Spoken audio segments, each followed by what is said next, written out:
how to restore apps from Google Play Store. Hey everyone, welcome back to the channel. If you're new here, don't forget to hit the subscribe button and turn on the notification bell to not miss any updates.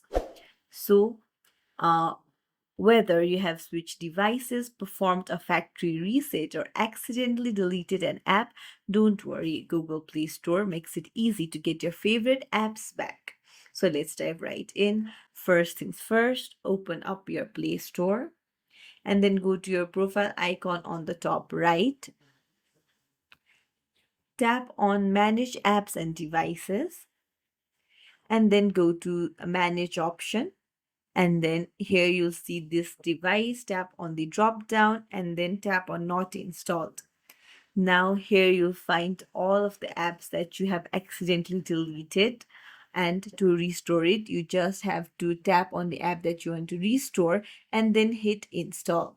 That's it. If you found this tutorial helpful, don't forget to like and subscribe to our channel for more tips and tricks. Thank you for watching.